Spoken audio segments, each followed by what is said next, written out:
Want to learn Unreal Engine but don't know where to start? In this free masterclass, I'll teach you the core fundamentals you need to build a solid foundation. I'm an authorized Unreal Engine instructor, and I've broken everything down into clear and easy to follow chapters so that you don't get lost when you're following this course. Plus, if you want a completely ad-free experience of this course, cause it's on YouTube, check out the links in the description of this video. There you can get access to a completely ad-free version of this course. If you do enjoy this video, make sure to like and subscribe. I'd really appreciate it, and it helps out with the algorithm. With that said, let's get into the video. Hello! To get started, we're first going to want to install Unreal Engine. To do that, head over to their website, unrealengine.com, then just click this blue download button. This will install the Epic Games Launcher. Once you've run and installed the Epic Games Launcher, an icon on your desktop should appear something like this. Just double click and open it up. You'll then be asked to sign into Epic Games. If you don't already, create an account and then log in. Once you log in, it should look something like this. To then install Unreal Engine, we just want to go over to Library, then click this Add Engine version and install the latest version of Unreal Engine. Right now, I think that's version 5.6. Just click on this yellow button to install it. You can then decide where in your PC you want to install Unreal Engine and if you want to create a shortcut for it. Click Install to then install the latest version of Unreal Engine. Once you've installed Unreal Engine, this button should appear in yellow, and here you should be able to browse and select all of the different versions of Unreal Engine that you have. Select the latest version, then just click Launch to launch Unreal Engine. Once you open Unreal Engine, the first thing you'll see is the Unreal Project Browser. Here, this will list the most recent Unreal Engine projects that you've been working on, and if you just select one of them, then click Open, that will enable you to open that Unreal Engine project. If, say, you downloaded an Unreal Engine project from the internet, it won't appear in your Unreal Engine project browser because you've never opened it with Unreal Engine. In order to see it, you'd first need to go over to Browse, then browse to where your Unreal Engine project is. Then you'll be able to open it from the Unreal Project Browser. You'll notice in the bottom left corner, we have this Always Load Last Project on Startup. Let's say you're focusing and working on one main Unreal Engine project. You're not going to need to work on loads of different projects. You can click this, and when you launch Unreal Engine, instead of taking you to the Unreal Project Browser, it will just automatically load the last project you are working on. If you do want to disable the setting once you've enabled it, we can change this in the editor preferences. We'll cover how to do that at the end of this video once we've created an Unreal Engine project. So, Unreal Engine can be used in a wide variety of different industries. We're mainly going to be using Unreal Engine to create games, so if we just click this game section, it will show us all of the different starting templates we can have when creating a game in Unreal Engine. The first one is blank, and it's just a completely blank project with nothing inside it. We'll have to code everything from scratch. There are also some templates for some common game types. So let's say you're making a first-person shooter game or a third-person shooter game. We can select one of these templates, and this will come with some logic already installed when we create our Unreal Engine project. Let's say I wanted to create a vehicle game, then I can select the vehicle template, and when I create this project, it will start me off with a vehicle and some other things that will be helpful when making a vehicle game. Under each project, we have some project defaults. We can choose whether we want to start our project with Blueprint or C++. Blueprint is Unreal Engine's visual scripting system, which is what we're going to use throughout this course series. We can also decide to use C++, but we're going to use Blueprint. We can also decide what target platform we want to create our project for. So is it going to be for desktop or a mobile game? We can also choose the quality preset. Normally, you choose maximum if you are using desktop and scalable if you are working on a mobile game. And then recently, in the latest version of Unreal Engine 5.6, there's this variant. Variants allow us to enhance the templates. So right now, if I were to just create this project, it would be a vehicle template. But if I go over to variant, I could select off-road, and then this will basically create me a vehicle template for an off-road game.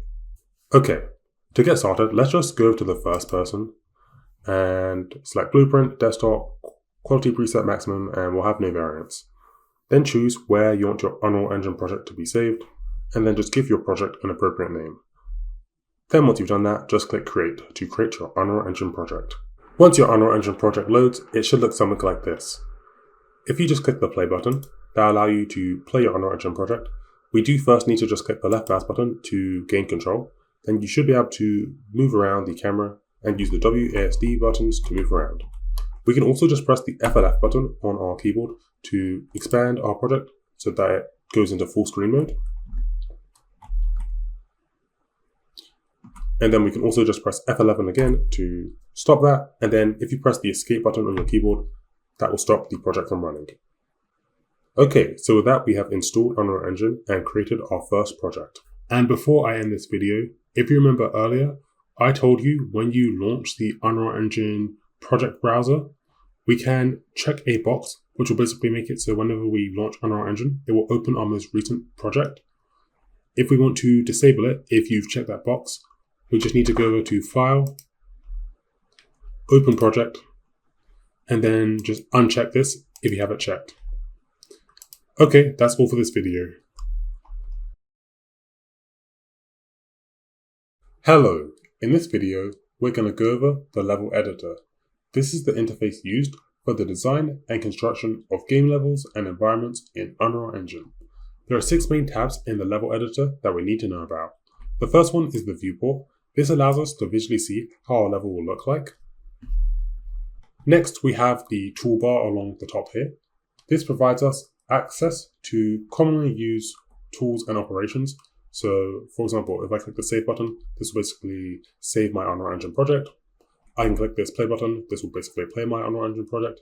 I can click this quickly add things to the project button and quickly add things like lights or objects to my Unreal Engine level. Next, we have the content drawer. This basically stores and organizes all of the different assets that we have inside of our Unreal Engine project. Next, we have the bottom toolbar, which basically provides us access to editor settings, logs, and source control operations. So for example here, in the output log, this will basically let me know if my Unreal Engine project has any errors. With this command line here, I can basically type in specific console commands that I want Unreal Engine to run. We then have the outliner tab. This will basically show us a list of everything inside of our level. So you can see I've got some directional light, I've got some cubes in my level, and so on.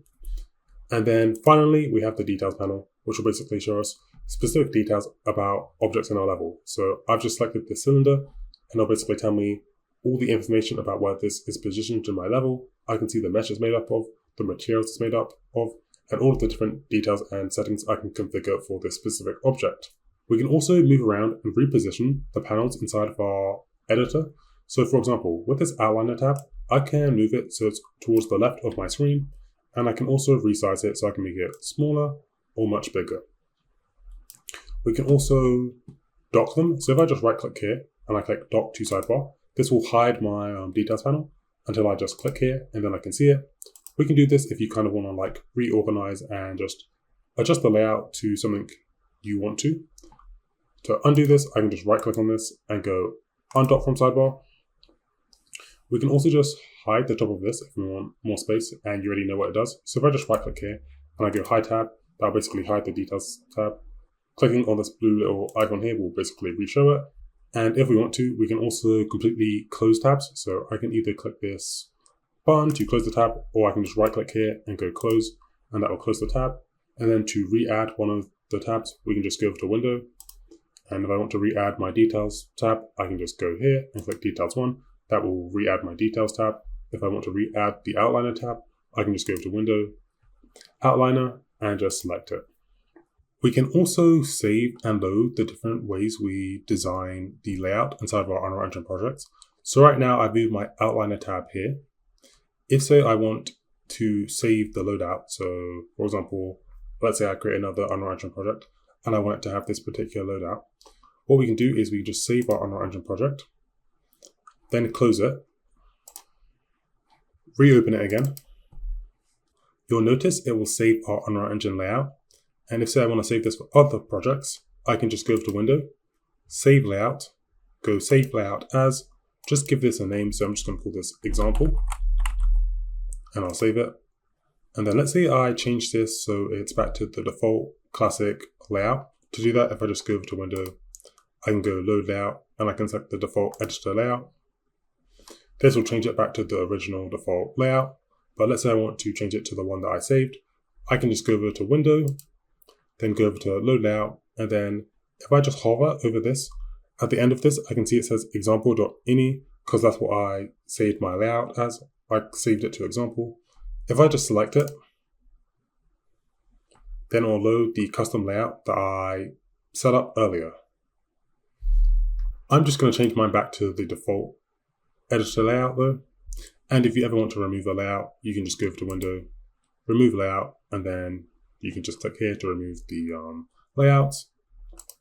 So you now know about the 6 main panels you'll be working with in Unreal Engine. In the upcoming videos, we're going to explore them in more detail. Hello, in this video, we're going to go over the selection mode. In the Unreal Engine level editor, there are 8 different modes that Unreal Engine can be in. The most common mode you'll probably be working with is the selection mode. This basically allows us to add actors and objects to our level and then manipulate and move them. There are 2 main ways which we can add actors to our level. The first one is if we just go here where it says quickly add things to the project, and here we can quickly add a bunch of different actors to our level. So for example, I can go over to shapes, select this cube, and this will add a cube to my level.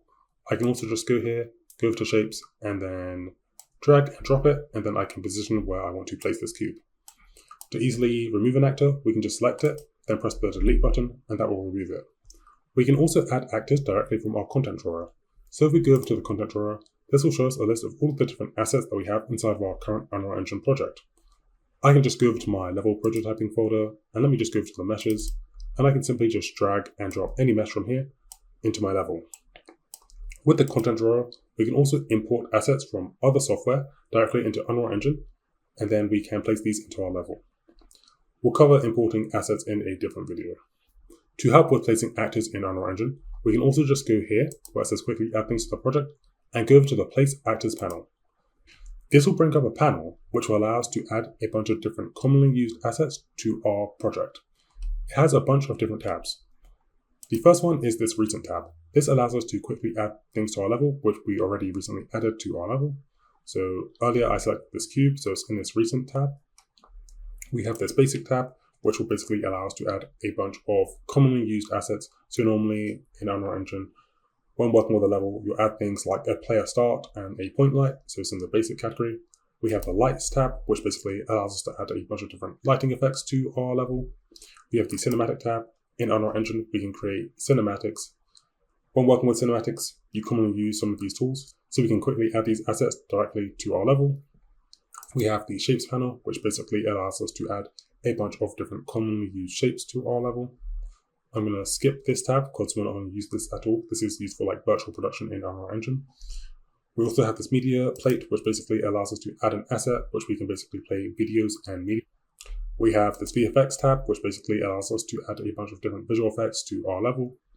We have the Geometry tab. This is commonly used if, say, you were like blocking out a level. We can add stairs and so on. We normally use this if, say, you were like prototyping and designing a level. We have the Volumes tab, which basically allows us to add a bunch of different volumes to our level. So for example, we could add this blocking volume. With volumes in Unreal Engine, we can't see them when we play them inside our game. But if, say, I added a blocking volume, when I placed it, my player character wouldn't be able to move inside that volume. Then we have the All tab. This shows us a list of all of the different assets that we have inside of our Unreal Engine project. We can search for specific assets if we want to access a specific one. And then we also have this Favorites tab. Let's say I like working with this cube. I can just right click on it and go add to favorites. Then if I just go over to my favorites tab, I'm going to be able to see a list of all of the different actors that I favorited. And then to remove something from the favorite tab, I can just right click on it and go remove from favorites. So that's how the selection mode works in Unreal Engine.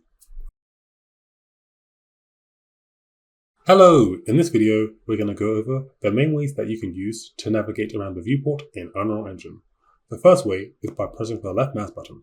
This will enable you to move forwards and backwards along the X and Y axis. We can also rotate towards the left and rotate towards the right. Although we can't move up and down. In order to do that, if you press the right mouse button, whilst holding the left mouse button, we can move up and down. If I just press the right mouse button, this will allow me to just rotate the camera completely freely. Another way to navigate, and this is the most common way to navigate, is to just hold the right mouse button so we can move the camera in any direction. Then we can use the W, A, S, and D keys to kind of fly around and move around the viewport. whilst holding the right mouse button to move around. We can also press the Q button to move down and the E button to move up. And we can also use the Z button to zoom out and the C button to zoom in. Although when you let go of the right mouse button, when you're zoomed in or zoomed out, it will reset you back to the normal view.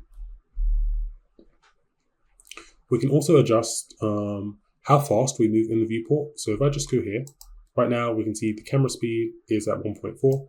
If say I move this up, then my camera is going to move much faster. If say I make this a lot slower, so something like 0.046, then my camera is going to be a lot slower. We can also hold the right mouse button and scroll up or down with your mouse wheel to adjust the camera speed. We can also go here, and right now the speed scalar value is 1. If say I change this to 2, then it's basically just going to double my camera speed. If say I made this 0.5, then it's going to half my camera speed. Also, another very helpful tip when navigating around in Unreal Engine, let's say I select this object, I can press the F button and it will automatically take me to where that object is. Let's say you were working in a much larger level. Maybe you could get lost and you want to select a certain object. If I go over to the Outliner tab, I can select the object I want to focus on, then press F, and it will basically automatically take me there. So that's just a super helpful shortcut when navigating around the viewport in Unreal Engine. I found myself using it a lot of the time. Okay, so that's all for this video. You now know how to move around the viewport in Unreal Engine. Hello, in this video, we're going to go over how you can translate, rotate, or scale different objects inside of the viewport in Unreal Engine. If you select an object in your level, you'll be on one of these different modes. To see the mode you're in, if I just go over to this panel in the top left, right now I'm on the Select and Translate Objects. We can also press the Q, W, E, and R keys to switch between the different ways that we can manipulate an object. If you select this one, or Q, it'll just select the object. We can't manipulate it in any way. If, say, we press the W button, or we click here, this will allow us to translate and move the object. So I'll be able to move the object up, towards the left, and so on. If I press the E button, that'll allow me to rotate the object. And if I press the R button, that'll allow me to scale the object. If I just change this back to the translation mode, we can move the object in 3 different directions: the Z, Y, and X direction. As you can see, when I basically selected one of the arrows, it will only allow me to move it in that specific direction, no matter where I move the mouse. If you want to manipulate the object in 2 directions at once, we can click this little handle, and this will allow me to move the object in both the Z and the Y location. If say I wanted to just move this in the Z and the X location, I could just select this part. And if say I wanted to manipulate this in all 3 directions at once, I can just click the circle, and then I can basically position this wherever I want. For the selection and rotation of objects, I can just go here, and here I can basically manipulate this in the X, Y, and Z directions. For the scaling of objects, I can just go here, and I can just scale this in one direction, like the Z-axis, or the X-axis. And if say I wanted to just scale this uniformly, I just select this one in the middle, and I can just drag up with my mouse to scale it up, or drag down with my mouse to scale it down. When manipulating and moving an object, we can either move it in the world space or its local space. To show you what I mean, let's say I just go back to the selection mode. Right now, I'm in world space, so I'm basically moving this cube relatively to where it's positioned in the world. So I can just move this up. If say I were to rotate this object, so it's like this, and then I just go back to my translate. If I just click this button, now I'll be in local space. Now I'm going to move this block up in the Z direction, locally to where it's positioned. The same thing happens for its rotation. I'm now rotating it relatively. So to toggle between world and local, we can just click here. When it's this circle, we'll be basically moving this relatively to where this is positioned in the world, and when this is this cube, we'll basically be moving this locally to where it's positioned in the world. When manipulating objects in Unreal Engine, we can also change the pivot point of where we're rotating the mesh. If I just go back to select and translate, right now we're basically rotating our object around this point. If say I wanted to move its pivot point, I could just select the middle mouse button, and let's say I just move it here. If I then go to rotate the object, you're going to see it's going to rotate around the new pivot point. If I just select any other object, and I go back to my object, its pivot point will go back to its normal position, but you can just adjust its pivot point in case you wanted to do that. Also, when moving, rotating, and scaling objects in Unreal Engine, if say you wanted to duplicate an object, you could just press Ctrl+C and then Ctrl+V to copy and paste it. But a quicker way is if say you select the object and then press the Alt button on your keyboard, that will quickly allow you to create a duplicate of that object. We can also move multiple objects at once. So let's say I wanted to move this cube, and this one. If you just hold Shift on your keyboard, you can select both of these. All the objects you've selected will be highlighted, and then you'll basically get the transform actor. The actor where you basically manipulate it will be placed on the last one. But if say I move it will basically move all three of these actors. And if say you wanted to move the camera whilst you were moving an object, because sometimes this can be helpful, just hold Shift on your keyboard, and then when you move the object, it will also move it with your camera. So if I was moving this up, it would also move my camera up.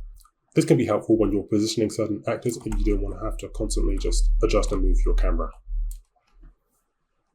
Okay, so that's how you can manipulate, move, rotate, and scale different objects in Unreal Engine. Hello, in this video, we're going to go over snapping in Unreal Engine. Snapping allows for the precise placement of objects by aligning them to a grid, surface, or vertices. There are multiple different ways that we can snap objects in Unreal Engine. So let me just grab this object. If say I wanted to snap this towards the closest surface in my level, if I just select this and then I press the End button on my keyboard, that will do that for me. There are also different ways that we can snap objects. So if I just go here and I click on this magnet icon, if I just click this box, this will turn on surface snapping. And the way this will work is if say I'm manipulating an object, this will only work if you are manipulating the object by selecting the center here. This will automatically snap this towards the closest surface. We can also turn this on and off by clicking here. This will turn it off. When it's on, it will be highlighted in blue. But when I turn this on and then I move this, this will snap this towards the closest surface. And then this also has an option. So if I just go here, if I go over to surface, right now rotate surface to normal is on. If I just leave this unchecked, and then let's say I rotate my object.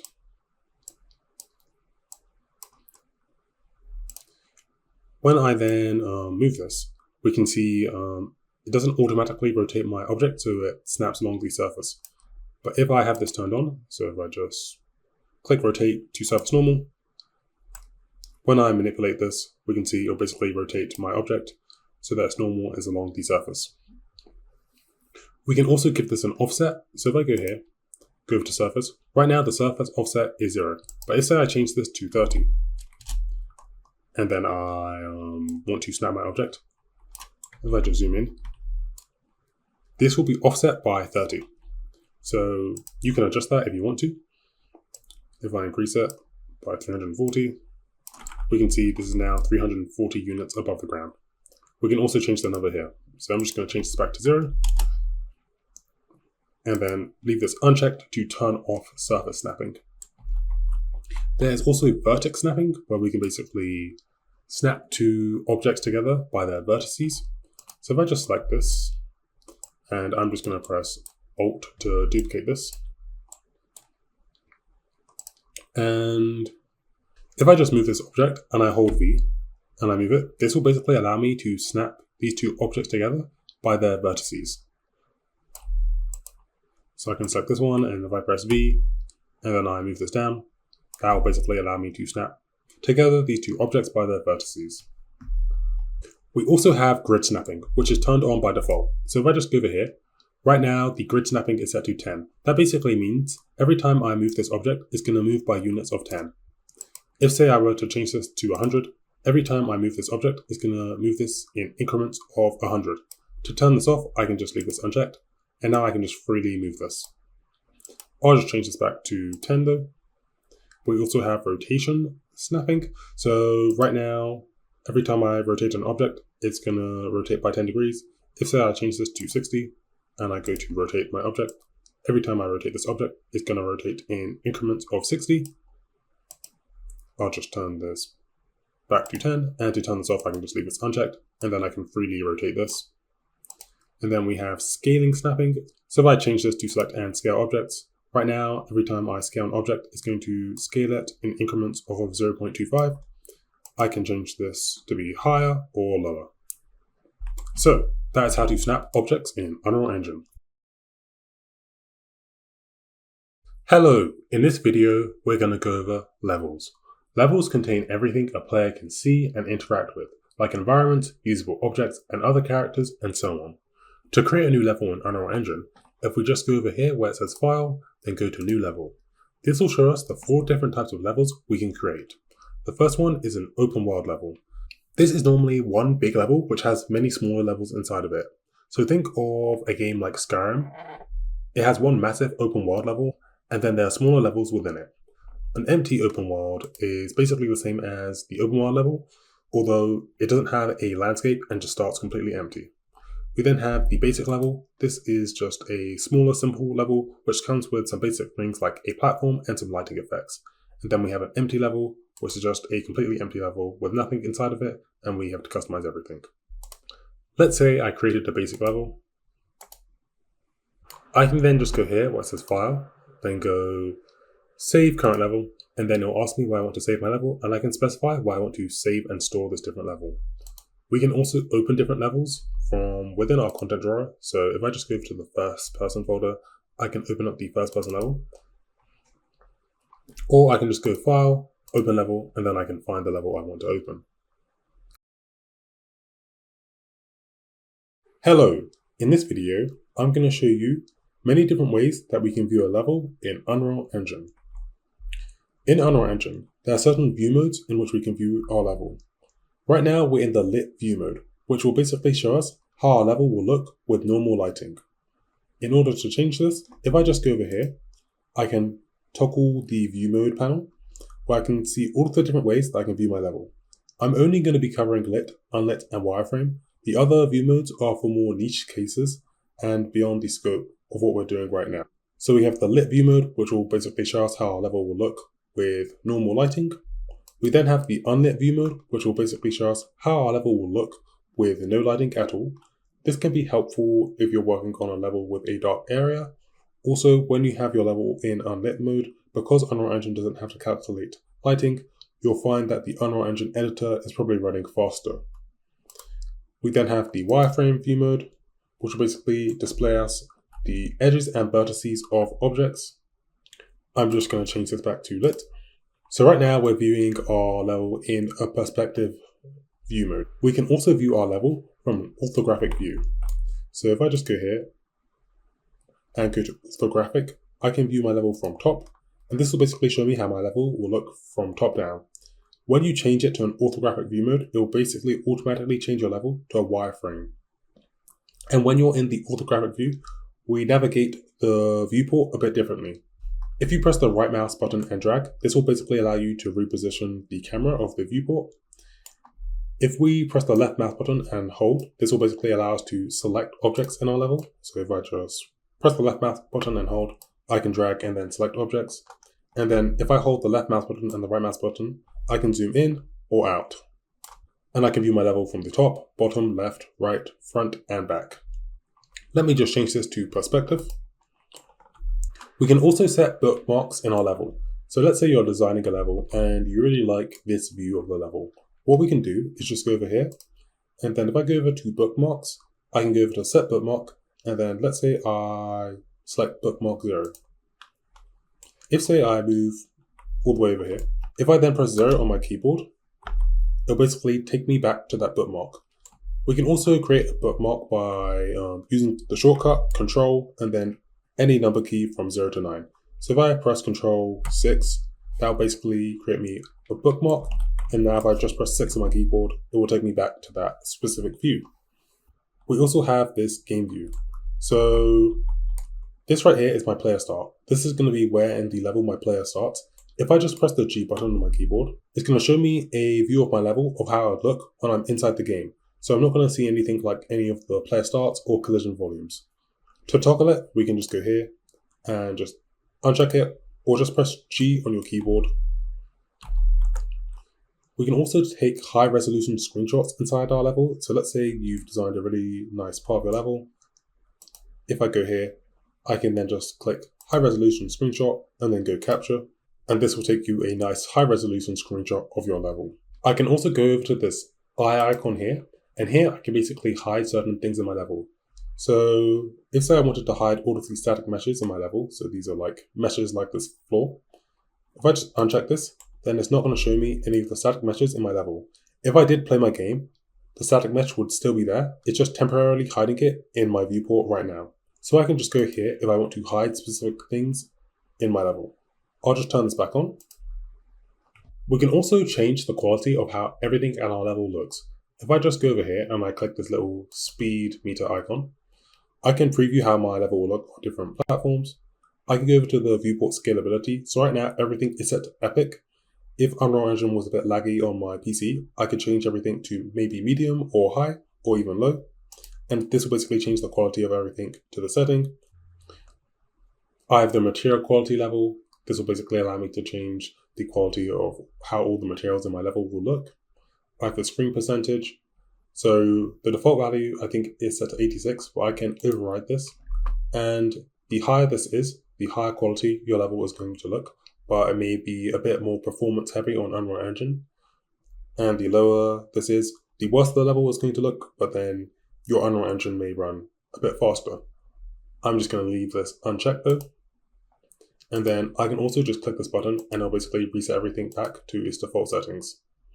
There are also some more settings in here. So if I just go over here, right now my field of view is set to 90. I can change how this is inside of my level. I'll just change this back to 90 though.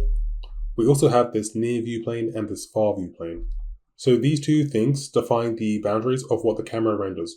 Objects closer than the near plane or farther from the far plane are not visible. So let me just reduce my far plane to, let's say, this. If I zoom out, then eventually my level should disappear because I am above the far plane. And then when I get closer, I should see my level. I will just change this back to infinite though. And then we have this piloting. So when you're positioning things like lights or even cameras in your level, you can pilot them, as this makes it a bit easier to position and place them.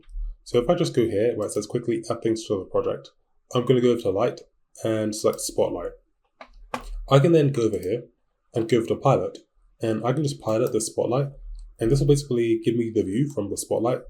And maybe I want to position the light here.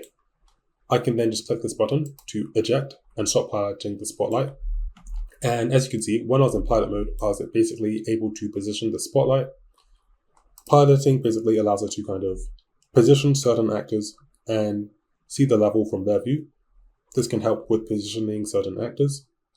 As a shortcut, we can also just select this and then go Ctrl-Shift-P, and that will automatically allow you to pilot something, if you can. We can also click this button here, and this will basically split up our viewport. It'll give us one perspective view, and then we get a top, front, and right view. And then I can also just click here to change back to just the normal perspective view. So those are different ways we can view our level. Hello, in this video, we're going to go over the content drawer. If I just go here, this will open up the content drawer, and this basically will show us a list of all of the different assets in our project. We can also press Ctrl and Spacebar to toggle this on or off. With the content drawer, I normally just like to click this button, Dock and Layout, and this will make it so it's permanently here on our screen. With the content drawer, we can also filter this so it only shows us certain assets. If I click this button here, and then let's say I select static mesh, it's only going to show me the static meshes I have in my project. I can add more filters, so if I select skeletal mesh, it will show me all of the static meshes and the skeletal meshes.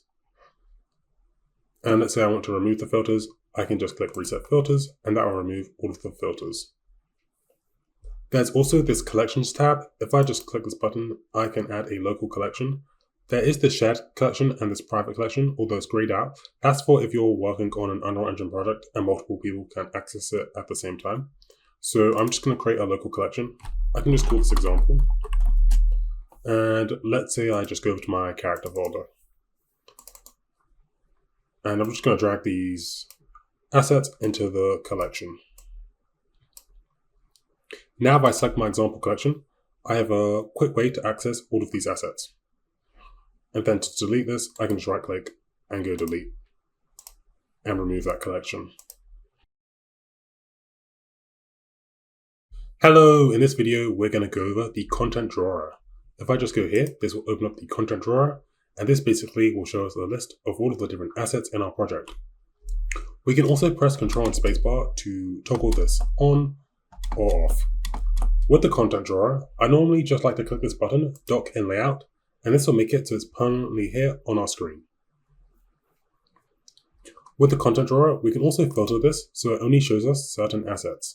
If I click this button here, and then let's say I select Static Mesh, it's only going to show me the static meshes I have in my project. I can add more filters, so if I select Skeletal Mesh, it will show me all of the static meshes and the skeletal meshes. And let's say I want to remove the filters, I can just click Reset Filters, and that will remove all of the filters. There's also this Collections tab. If I just click this button, I can add a local collection. There is the shared collection and this private collection, although it's grayed out. That's for if you're working on an Unreal Engine project and multiple people can access it at the same time. So I'm just going to create a local collection. I can just call this example.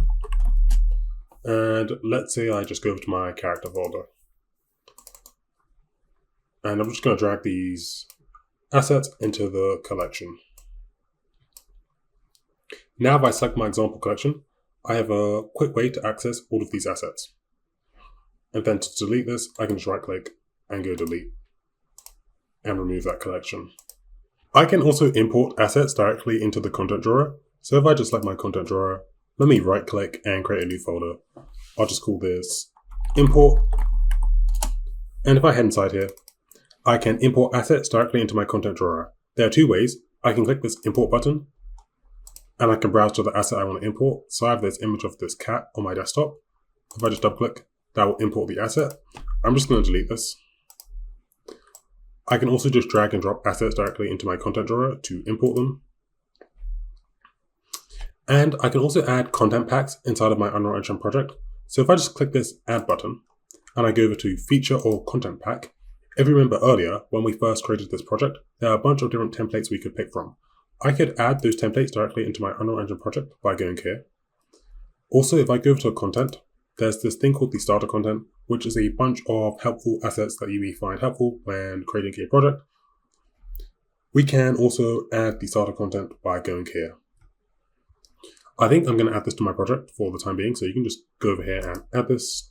You also notice with the asset that I've imported, it's got this asterisk. That basically means I've not saved this asset. If my Unreal Engine project were to crash, or if say I were to close my Unreal Engine project, I wouldn't see this asset in it. I need to save this asset in order for it to appear again when I load up my Unreal Engine project. If I just click the Save All button, I'll see the asset which currently isn't saved. And if I just click Save Selected, that asterisk will disappear. So now if I close my project and then I reopen it again, I should be able to see this cat image. You can also migrate assets from one Unreal Engine project to another. To do it is pretty simple. Just right click on the asset you want to migrate, go over to Asset Actions, then select Migrate, select OK. Then, in order to migrate this to a different Unreal Engine project, find the Unreal Engine project you want to migrate it to, and then you need to go over to the content folder of that Unreal Engine project, and if you just click Select Folder, it will migrate this asset to that project. When you're migrating an asset, you need to migrate it to the content folder of another project, otherwise it won't migrate. So make sure you select the content folder of the Unreal Engine project you're trying to migrate the asset to. Once you've done that, you can then just click Select Folder, and it will migrate that asset to that project. For some reason, when you migrate an asset to Unreal Engine, sometimes it may disappear. So you'll notice my cat image disappeared. The asset is still in the Unreal Engine project. I didn't know why it does that. It's just disappeared. So if I were to just close this and reopen this project, I would see the cat asset. Okay, so I reopened my project and now I can see it again. Okay, that's all for this video. Hello, in this video, we're going to go over the settings in the content browser. So if I just click this button, this will show me all of the different settings that I have in my content browser. So if I go over to, let's say, the first person folder, and I go over to list, this will change all of the assets inside of my content drawer to a list. Before they were in a grid, we can also change this to a column, but I normally just like to leave this at grid. We then have the source panel. So if this is hidden, then it's not going to show our source panel. We have the favorites, so we can favorite certain folders or assets. Let's say I like my animations folder. I can just right click on this and go add to favorites, and then it will appear here. I'm just going to right click on this and remove it from my favorites. But if you wanted to not have a favorites panel, then you could just hide that. We have the folders. This will basically hide all folders and not show them, so I can't see any of the folders inside here. Most of these are pretty self-explanatory, so this will basically not show me any empty folders. We have the all folder, so if I leave this unchecked, you can see it will basically remove the all folder and the content folder will be the main folder. We have C++ classes, this will basically hide or show any C++ classes. We have developer content, so the way this works is this will basically create a private collection of files related to the developer of this project. So this PC is called Banji, so there's this folder called Banji. If I hide it, then I won't be able to see it. So this will be local to your PC. We have the engine content. So if I just scroll to the bottom, there are a bunch of different Unreal Engine files. It's not recommended to basically play around or change these, but you can basically access and see these files. With this enabled, there's plugin content, so we can install external plugin from Fab, which is Unreal Engine's marketplace, or from the internet. If we want to see it, we can just have this checked. There's localized content. If say you have like a specific localized text or variable, if you want to see it, we can just enable this. There's the search asset class names, search asset path, and search collection names. This basically allows you to search for collections directly inside of your content drawer. The search asset class names and the search asset paths. If say I just leave these unchecked in my content folder, if I just look for blueprint, then it's only going to show me all of the actors in my project which have blueprint. But if say I have the search asset class names, then it's going to show me any actor which is actually a blueprint. And then if I have the search asset path, then it's going to show me every actor which has blueprint in its path. So if it's in a folder called blueprint or so on. We then have the thumbnail size. So right now, the thumbnail size is set to medium. I can make this large, and this will make the thumbnail of everything in my project larger. We have the thumbnail edit mode. So if I just remove this blueprint, and let's say I go over to my level prototyping and my meshes folder. If I have thumbnail edit mode, if I select this mesh, I can then use the left mouse button to kind of edit and adjust the thumbnail of this image. And we have real-time thumbnails. So if say I go over to my starter content, let me just click this down editing. I think it's preventing me from going inside here. Let me just leave thumbnail edit mode unchecked. Some materials, like this water one, when I hover over them, I get like a little animation. If you don't want that, you can just turn off real-time thumbnail. And then we have expand tooltip. When I hover on an asset, it will give me some information about it. If I don't want that, I can just uncheck it, and now it won't give me that information. I normally don't play around with this, but if you wanted to, that's how you can just adjust it. Hello, in this video, I'm going to go over some more settings of our content browser.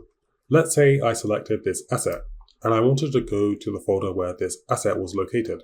If I select it, and then I scroll down, I can click this browse button, and this will basically take me to where this asset is inside of my Unreal Engine content browser.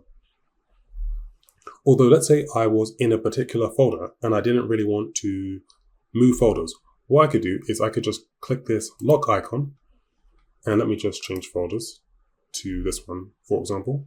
Now, if I were to click this Find Asset, it's going to open up a different content drawer. That way, I can basically remain in the folder that I'm currently working on. So that can be very helpful because sometimes you want to just locate where an asset is and you don't want to move where you are in the content browser. We can also press Ctrl P if, say, you didn't want to use the content browser, and this will basically allow us to browse all of the different assets in our project, and we can easily drag and drop any asset into our level. So that's Ctrl P. Okay, that's all for this quick video. Hello! In this video, we're going to go over the Details panel. So if I just select an object, here in the Details panel, I'll be able to change and customize all of the details about this object. If I click this lock icon, if, say, I select another object, because I click this lock icon, it's going to only still show me the details of the object that I just locked. If I just unlock this, I can then just reselect this and then I'll see the details. We can split up the way we see the information about the parameters we can change in the details panel. So if I just select physics, then this is going to show me all the details that I can change about the physics of this object. I'll just change this back to all though. Then we have this settings menu. Here, this basically kind of allows us to kind of change the details we can see. So if, say, I just click this show only modified properties, this is only going to show me the details that I have modified. I'll just leave this unchecked, and we can just use some of these settings to kind of change the way we can see the options that we have in our details panel. If we hover over them, it will basically show us what each one will do. We can also change the location, rotation, and scale of objects in our details panel. So if I just adjust this, I can move the location of this object in the X, Y, and Z, and we can move these relatively, and world. We can also scale objects. So if I just click this icon, then it's gonna maintain its scale. So if I just increase this, it's gonna scale uniformly. But if, say, I have this unchecked, then I'm going to be able to scale this ununiformly. So you may want to have this checked or not, depending on what you're doing. If I recheck this, then it's going to scale everything uniformly again. And if we want to, we can also favorite items. If there's, say, a setting I want to favorite, I can just right click on this and go add to favorites. Then if I scroll up, this will be my favorites category. And this will favorite this for all actors, which are the same type of this actor. So for all my static messages. So if, say, I select this, I'll be able to see the setting that I put into the favorites. I'll just untoggle this. And that, in a nutshell, is the details panel. Hello! In this video, we're going to go over the Outliner tab. Here in the Outliner tab, we can see a list of all of the different actors in our level. We can just double click on an actor that will take us towards it. Or, like I mentioned earlier, you can just select an actor and press F. That will also take you towards it. If you want, you can apply filters to the Outliner tab, or just go to the search here if you want to look for a specific asset. So if I want to look for the chairs in my level, I can just look for a chair and it will show me that. We can also make objects have parents. So if, say, I select this couch and I drag it inside of the door, this door will be the parent of the couch.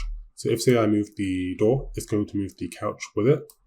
But if, say, I just move the couch, then it's not going to move the door with it, because the couch is a child of the door. To end this relationship, I can just drag the couch back onto the SM door, and that will end it.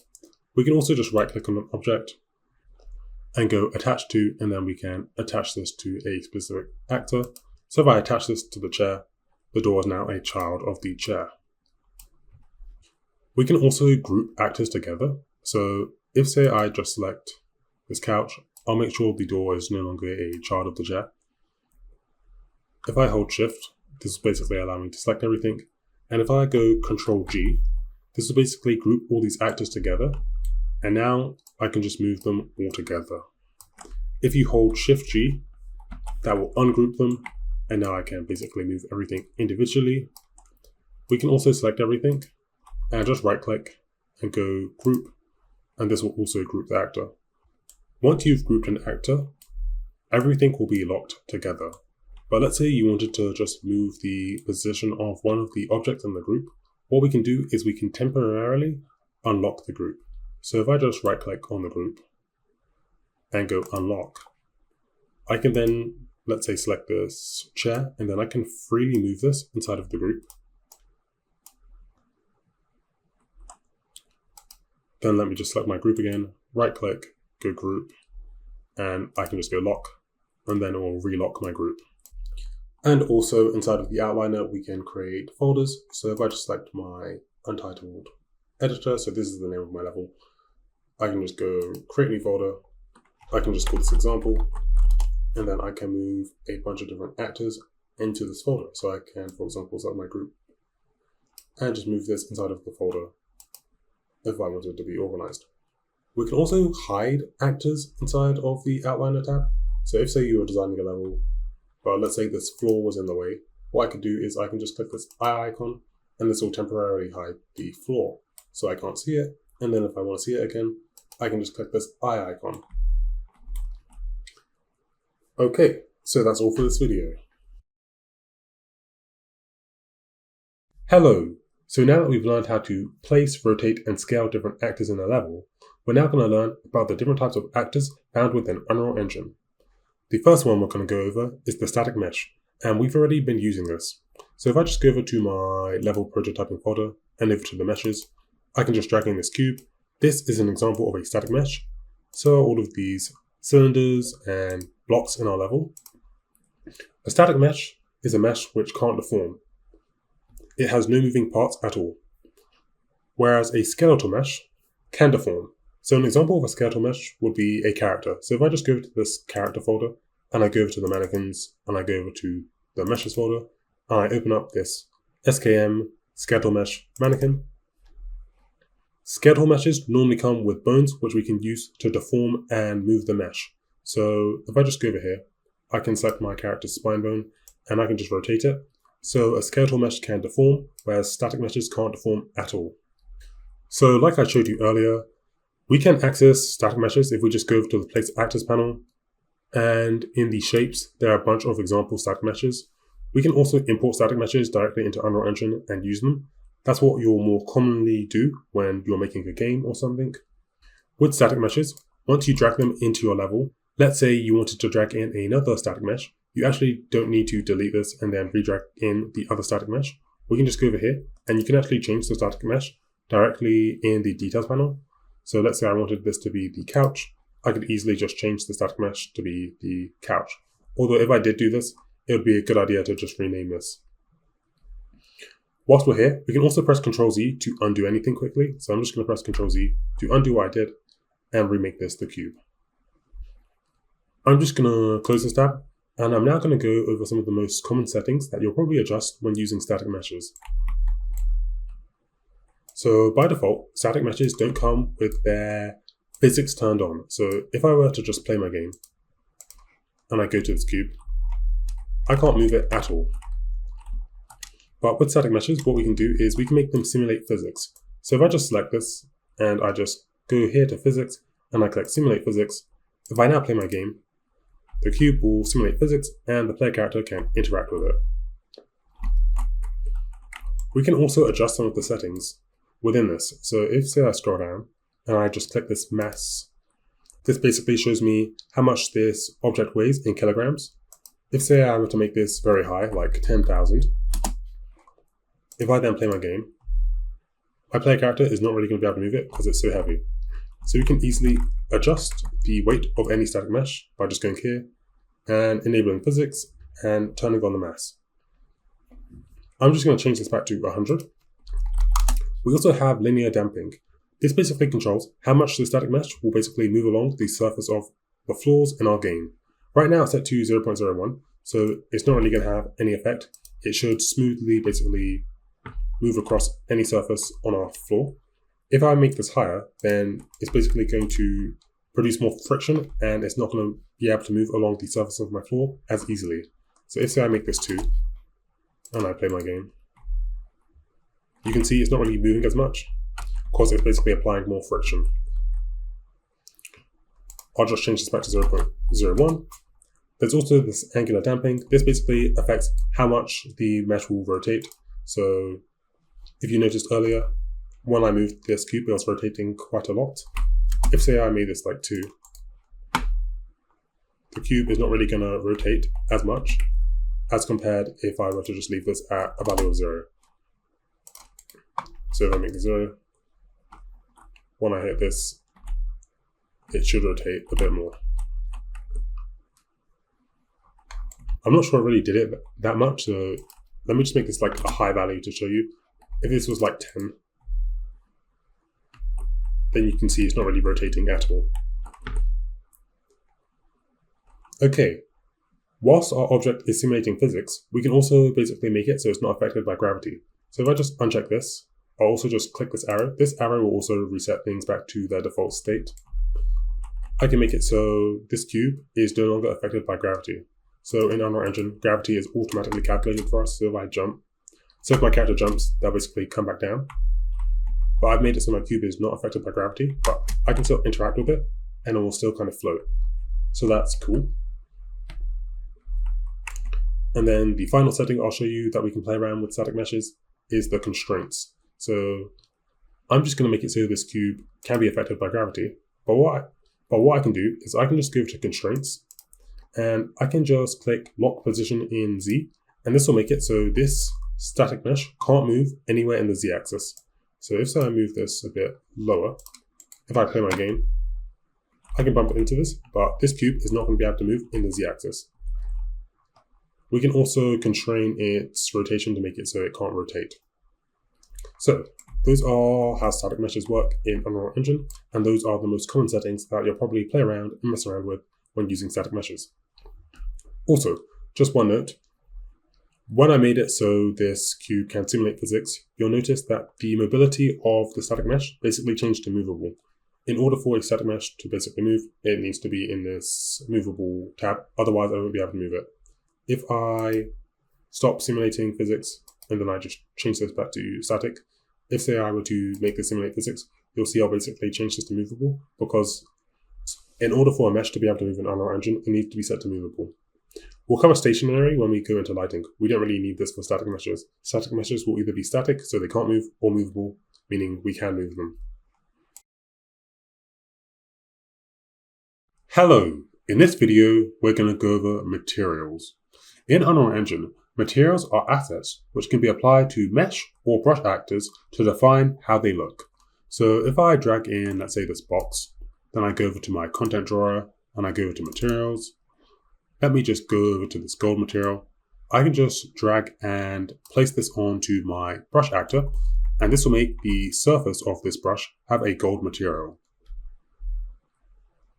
So I can use materials to define how my brush or mesh actors should look. Now you'll notice, it only applied the material to one surface of my brush. If I wanted to basically make this material apply to all of the sides of my brush, what I can do is I can select this, scroll down, and I want to go to geometry, select, and I want to just go here where it says select all adjacent surfaces. Then if I go back to my content drawer, I can just drag, and if I select, and if I go back to my content drawer, I can just drag and place this material, and it will be applied to all of the different surfaces on my cube. Another way of doing this is to just select the mesh, and if I press Shift J, that will automatically do it for me. So let's say I want to change this to metal. Now my brush actor has a metal surface on it. Also, if say I select a material, so let me just select this cobblestone. If I then drag in my box brush, it will have that material applied to it when I drag it in. So we can change materials by dragging them on and applying them to the surface of an actor, or let's say I just select this brush and I press Shift J, so I select all its sides. Let me scroll up and I just want to go to surface materials, and I could also change the material here. So if I just change it to gold, it will now be gold. I'm just going to go over to my content drawer and go over to my starter content, then props. We can also apply materials to static meshes. So if say I drag in my stairs, this is made up of some material slots, which I can basically change. And unlike geometry brushes, static meshes can be made up of multiple material slots. So right now, this static mesh has two material slots, element 0 and element 1. What defines whether a static mesh has multiple material slots depends on how the model was made. So if, say, you made a 3D model in Blender, over in Blender, you can configure how many different material slots it should have. That's normally done with external software. Then when you import that model into Unreal Engine, you can define the materials that it should have in its slots. So this has 2 slots, element 0 and element 1. Maybe I'll change element 1 so it's this chrome ball. Actually, I don't like that, so I'm just going to change it so it's this cobblestone. And I can make it so it has a different material. Now, if, say, I stretch and I expand my mesh, that's also going to stretch and expand the material. We can't do anything about that with static meshes. It's just going to stretch the material. Although with geometry brushes, we can adjust the material. So if you see this little arrow, we can just pan the texture. So if I just click 1/16, it's going to pan the texture in that direction. If, say, I click this and then I click this again, it's going to pan it in the other direction. And we can also pan the texture up and down. We can also rotate the texture. So it's kind of hard to see with this. So let me just select this. I can rotate the texture 45 degrees or 90 degrees. We can also adjust the scale of textures with geometry brushes. So let's say I expand this. And it has stretched my texture. If I want it to maintain its scale, what I can do is I can just deselect it. Then if I select it again, right now I can see the scale is 1.8 and 1.8 across its U and V tiling. That basically represents how the texture is stretched across its 2 axes. If I make this 1 and 1, then I click apply, then it will reset the scale for me. But we can't do that with static meshes. Okay, so those are how materials work in Unreal Engine. Hello, in this video, we're going to go over lights. There are 5 different types of light actors in Unreal Engine. To access them, we can just go over here where it says quickly add things to the project and go over to lights. Or I've just gone over to my place actors panel and gone over to the lights tab. So the first type of light is a directional light. Let me just drag this into my level. A directional light simulates light that's being emitted from a source that's infinitely far away. So think of the light emitted from the sun. We can rotate this, and depending on the rotation of our directional light will kind of affect how the light hits our world. It has a couple of settings, and so do the other light sources. We can change the intensity of the light, so how bright it's going to be. We can change the light color. We can control the source angle. This basically controls how soft shadows are. A larger angle will basically make the shadows appear more soft. We also have the source soft angle.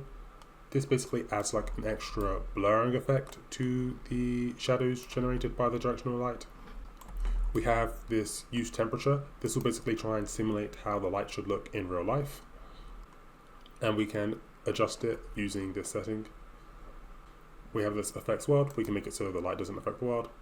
And we have cast shadows. So if we want, you can make it so the light doesn't cast shadows. This will make it more efficient, although lighting normally generates shadows, but if, say, you wanted to save performance, you could remove that. We have the indirect lighting intensity, so light will basically hit a surface and then bounce off it. This will basically control how intense that is. Then we have the volumetric scattering intensity. So we can also add fog. We're going to cover that in the next video. And the volumetric scattering intensity will basically affect how much the light will pass through things like the fog. So that's how the directional light works. I'm just going to delete this. We also have the point light. This emits light in all directions. So as you can see, the light is coming from the center, and then it also has the same settings. We'd use this light for something like a light that you have in a light bulb or a fire. I'll just delete this. We then have the spotlight. This is meant to represent light that emits from cone-shaped objects like a flashlight or a stage spotlight. I'll just delete this. We have the rect light. This is meant to represent light that comes from rectangular objects like a TV or a phone. We then have the skylight. This basically represents indirect light scattered from the atmosphere. I can't really show it in this level. If I were to go over to an example level, it has a skylight, and if I just hide it, we can see it just kind of makes a small difference. It's just representing the indirect light scattered from atmospheres. So it just gives the lighting in the level kind of a soft glow. Now, in Unreal Engine, lighting can have 3 modes. The first mode is static. Static lights can't be changed in the game, so if I were to play this game, this is the way lighting is going to be in my level, and it can't be updated or changed at all. We then have stationary. With stationary lighting, we can do things like dynamically change things like the light color, so maybe in the game you want to make it so the light will change to a red color or a different color. You can do that when a light is in stationary. You can also adjust the intensity of the light dynamically in-game if it's set to stationary, and then movable lights, you can move the lights as well as change their color and intensity. So those are the 3 main mobility settings for lights in Unreal Engine. Hello! In this video, let's go over how to add a sky atmosphere. If I just drag in a directional light, and then I go here where it says quickly add things to the project, I can go over to visual effects and select sky atmosphere, and it's going to use my directional light to be the sun in the sky atmosphere. If I just select the directional light and I scroll down, and I would just want to go over to atmosphere and cloud, here we can see by default atmosphere sunlight is turned on, so it's going to use the directional light as the sun in my sky atmosphere. And if I rotate the directional light, it will rotate where the sun is in my sky atmosphere. And if I scroll all the way up and I increase the source angle, then it's going to increase the size of my sun. If we just deselect everything and then select our viewport, we can press Ctrl L to adjust the position of where the sun is going to be in our viewport. If I just select the sky atmosphere, let's go over some of the settings.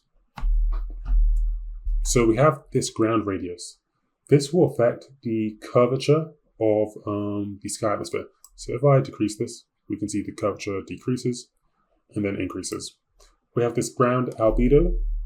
This is the tint the atmosphere will have when the sunlight bounces on it. Then if I just scroll down, we have this Rayleigh scattering. We can use this to kind of control the color of our sky atmosphere. And then I'm just going to click this arrow to reset it back to its original settings. You'll notice the bottom half of my level is kind of black and grayed out.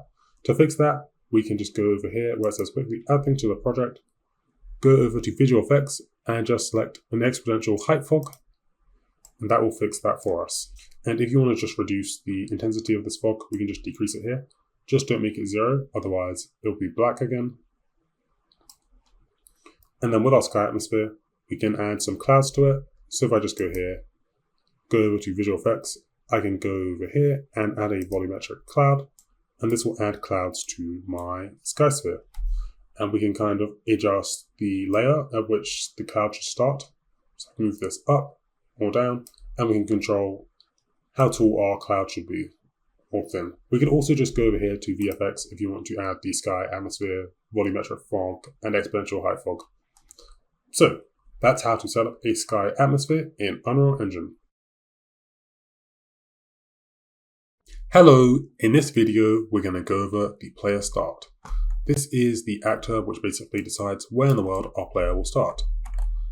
This blue arrow represents the rotation of where the player character will start. So if say I just rotate this, I'm going to start the game facing this direction. With the player start, you want to make sure it's not overlapping anything. So if say I place this here, then I'm going to get this bad size warning on my player start, which basically means my player is going to start overlapping this, so the player may not start correctly. So when you position the player start, make sure it just has a game icon. That means you've placed it correctly. So this will be where the player starts in the game, although sometimes when you're making a game and you're testing it, you may want to, for example, start the game here. To do that, if it's just a one-off occasion, what we can do is just right-click and click play from here, and we'll start the game from where we were in the viewport. Although maybe you constantly need to just start in a different location wherever your viewport camera is. To do that, we can just go over here, click these 3 arrow icons, and instead of starting at the player start, we can select current camera location. And now if I play my game, I'm just going to start the game where the camera is located. And then once I'm done, to change it back, I can just go here and change it to the default player start. And now start where the player start is. Okay, that's all for this video. Hello, in this video, I'm going to go over components. Components are objects or functionalities that can be attached to actors. Some components, like static meshes or lights, can also exist as standalone actors, while other components can't. So if I just go over to my content drawer and I open up my first person character, it's made up of some mesh components and a camera component, but it also has this character movement component. This can't exist as a standalone actor. Whereas, let's say I just go over to my content drawer and I go over to level prototyping and I drag in my cube. This is a component that I can actually see in my world, although the movement component isn't something I can just drag in and see. We can make it so actors have more components. To do that, we can just go over here where it says add. And if I want, I can make it so the static mesh has another cube, which will act as another component. And if I just select it, then I can just, let's say, move this here. The root component, so if I just select this, will determine the actor's transform. So if say I move this, it's going to move everything. This is the main root component. And there are many different types of components. So if say I wanted my cube to move, I could just go over here, go add, and if I look for rotating movement, this will add a rotating movement component, and I can basically decide the rotation rate. So this is going to have a rotation rate of 180 in the z-axis. In order for this to work, I just need to select my cube and make sure that its mobility is set to movable so that it can move. And if I just play, my cube is going to move at a rate of 180 degrees in the z-axis. And if say I wanted this to have some light, I can just go over here, go add, and look for, let's say, a light. Maybe I'll add a point light, which is red. And now my cube will have all these different components. So components allow for flexible actor customization and make it so we can enable them so they have different functionality. So that in a nutshell is how components work. Hello, in this video, we're going to go over volumes. Volumes are invisible 3D areas in Unreal Engine that serve specific purposes. So to access the volumes, we can just go over here where it says quickly add things to the project, and this will give us a list of all of the different volumes that we have. We can also just go over to the Place Actors panel and go over to the Volumes tab here. The most common type of volume is the trigger volume, and we're probably going to use this later on in the course. And what we can do with this is we can make it so if say the player character enters this volume, we can code it so something else will happen. So maybe we can make it so a dragon will appear in our game or something. This is another volume, the blocking volume. So this is an invisible area. And let's say I expand this. If I play my game and I go up to this volume, because there's a blocking volume, my player character is not going to be able to basically move past this. So that in a nutshell are volumes. And whilst we're here, I want to show you the post-process volume. Let me just drag it in. The way this will work is we can kind of change how our level will look using this. If I just go over to the search, I'm going to look for infinite. And I'm just going to have this box checked. This will basically mean this volume will affect everything in my level. If I didn't check this box, then this volume would only affect everything inside of this box. But I can kind of use this to adjust how my level will look. So if I just look for brightness, and I just click min EV and the max EV, I can make it so the game is not bright at all, or very bright. So we can use the post-process volume to kind of adjust how the level will look. I have like imported asset pack, and sometimes they have nice post-process volumes, so people can make like a post-process volume to make everything in the game look kind of cartoony or something. Although I think the most common volume is the trigger volume, which is what we can use to basically trigger certain events in our game. Hello! In this video, I'm going to give an introduction to blueprints. In Unreal Engine, blueprints are a visual scripting language that allow users to write game logic without writing a single line of code. Blueprints provide the logic for a game, determining how players interact with the game and how it functions. With blueprints, you can track things like a player's health, whether they've completed certain puzzles, how they should react to certain events, and much more. Whole games can even be created using just blueprints. I've done this myself to create my own game. In Unreal Engine, there are two main types of blueprint. A level blueprint, which holds data and instructions specific to a single level.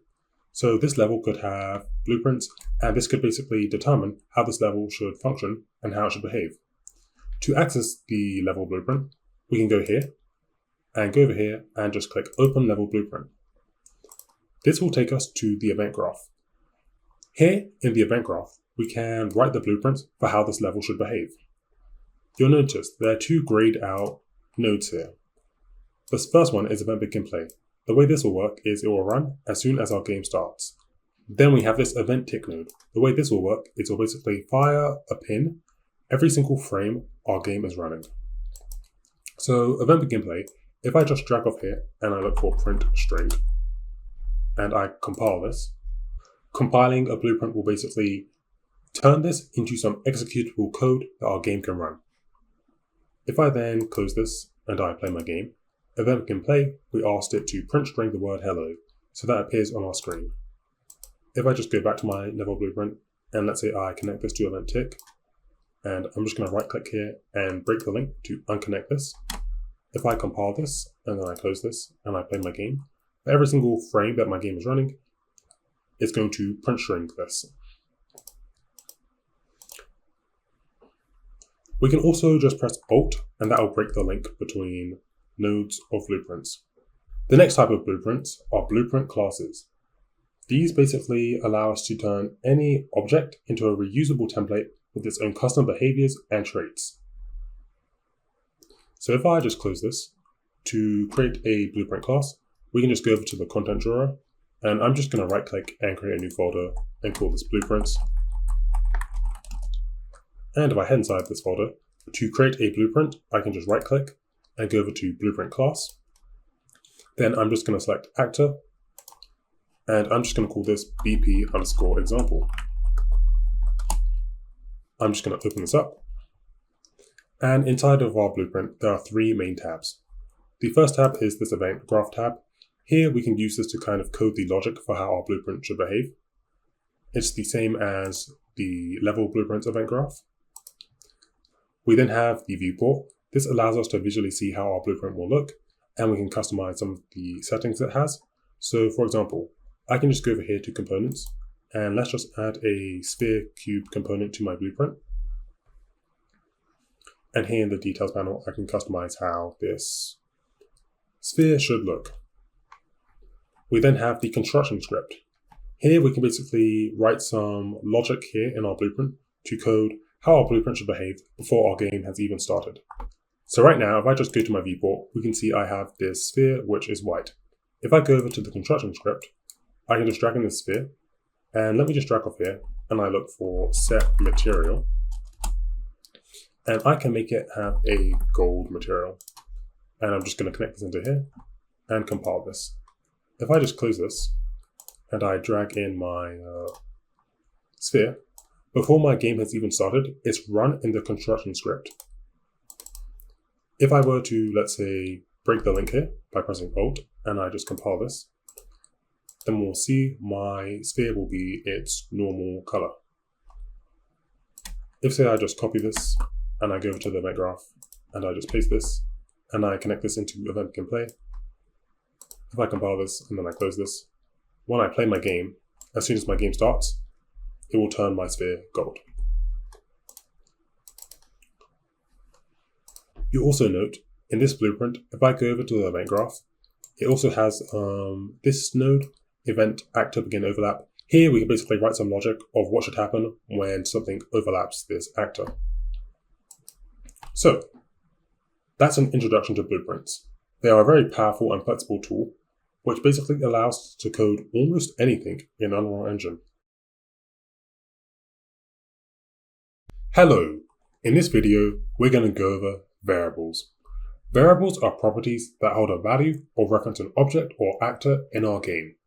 To access them and use them with our blueprints, if I just go over to my content drawer and I go over to my BP example that I made last time, to create a new variable, we can just go over to this variables tab here and just click this plus button, and this will allow us to create a new variable. If I just select the variable and I go here, there are multiple different variable types in Unreal Engine. So right now we're on the Boolean variable type. If you just compile this, Boolean variable types can basically hold value whether a thing should be true or false. If the Boolean variable is unchecked, that basically means it's false. If the Boolean variable is checked, that basically means it's true. The Boolean variable is normally used with the branch node. So if I just right click and I look for a branch, I can drag in my variable, and when you drag in a variable, you can either get it or set it. If you get the variable, that'll basically get the value that the variable currently has. If I just drag this in again, and this time I select set, that'll allow me to set the value of the variable. So let's combine this all together. Event begin play, I'm going to set my Boolean variable so that it's false. Then I'm just going to connect from here into here, and from here into here. If my variable is false, then I'm going to set the material of my sphere to be gold. Right now, my sphere is just this normal color. I can compile this, and if I close this and I go over to my sphere, I'm also just going to go here and make it so I start where my camera is. When I play my game, because my variable was set to false, it changed my sphere to be gold. I'm just going to go back to my Boolean variable and I'll open it up. This time, let's make it true. And then I'm just going to copy these nodes. So if I go Control C, that will allow me to copy these. Then if I press Control V, that will allow me to paste them. This time, if this variable is true, we'll make it so my material is this rust color. If I compile this, close this, and I play my game, because the variable was true, my sphere is now this rust color. Let me just go back to my BP example, and I'll select my Boolean variable. Here in the details panel, we can change some settings of our variable. So for example, here I can change my variable name. I can just call this example Boolean. Here in the description, I can basically write a description for my variable. So I'll just make this an example. And if I hover over the variable, it'll basically let me know what I put for the description of the variable. If I want, I can change the variable type. For now, I'm not going to change it. We're going to work through the other variables in the upcoming videos. If we want, we can make the variable instance editable. That means we can basically change the variable in our game. I'll show you what I mean. Event begin play, I'm just going to remove this part where we set the variable. And instead, I'm just going to connect it directly into here. I'll compile this. And if I close this, and I'll just select my sphere. And with it selected, I'm just going to press Alt to duplicate it. You'll notice I have my example Boolean variable here.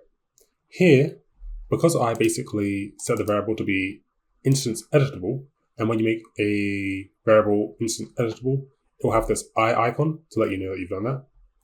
I can set the value of it when I drag it into my game. So I'm going to make this sphere false, and I'll make this one true.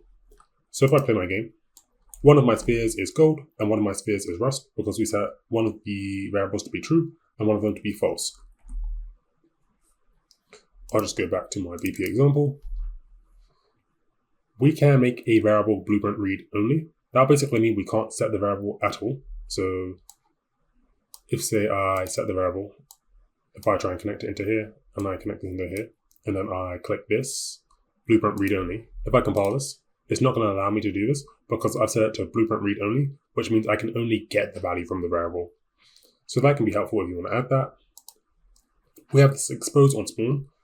We're not going to really need this, but essentially this makes it so if say I were spawning this blueprint in, I'd be able to determine whether its variable should be true or false if that was checked. We have this private. If this is true, that basically means I won't be able to edit this variable outside of this blueprint. We can make it so other blueprints can communicate with each other and set their variables. and set the value of their variables. If this private is set to true, then I won't be able to do that. And then exposed for cinematics is when you're like working with cinematics. We're not going to cover that. And then category, we can basically organize our variables so that they're in categories. So I can put this in a category called red. And you'll notice my variable is now in this red category. If I compile this and I close this, you'll notice it's now in a category called red. And if I wanted to remove it from the category, I could just select default and that will remove it. Okay, I'm now going to go over some other common nodes you'll probably use with the Boolean variable. If I just right click and I look for the AND Boolean, the way this will work is I need two Boolean variables to meet a certain criteria. So if I connect from here to here, and let's say I create another variable, I'll just call this example Boolean 2, and I'm just going to delete the part where I set the first example Boolean, and let's just select our example Boolean. Let's not make it instant editable anymore, and let's make this one true, and let's make the second one false. If I just compile this and I close this, when I play my game, because only one of my Boolean variables is true, both of the spheres are set to gold.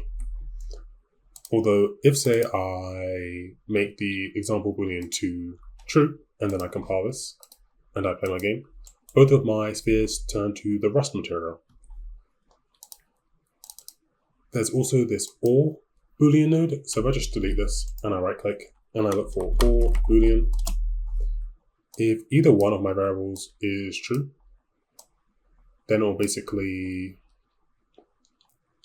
make my sphere the rust material. So if I make this one false and I make this one true, if I compile this and I play my game, both of the spheres turn to rust because one of the variables is true.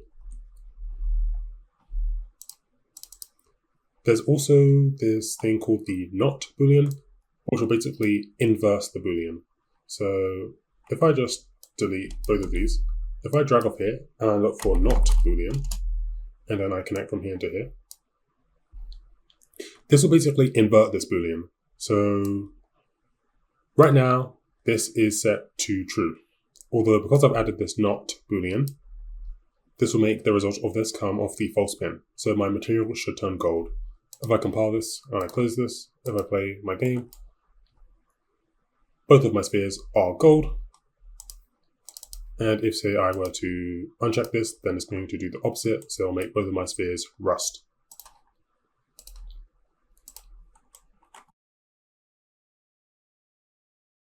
Hello, in this video, we're going to cover the other variable types found in Unreal Engine. If I just go over to my variables tab and I create a new variable, I'm going to just change the variable type to be a byte. A byte variable can store any whole number between 0 and 255. So I can make this store the number 10 for me. Although if say I try and make this store a number higher than 255, it's not going to let me. I've never really had to use the byte variable. The other variable we have is the integer variable. This stores large whole numbers. It can store up to the number 2 billion. You'll probably use this variable to store numbers in Unreal Engine. Then we have the integer 64. This can hold very large whole numbers. So it can hold up to 9 quintillion. We then have the float. This allows us to store numbers with decimal places.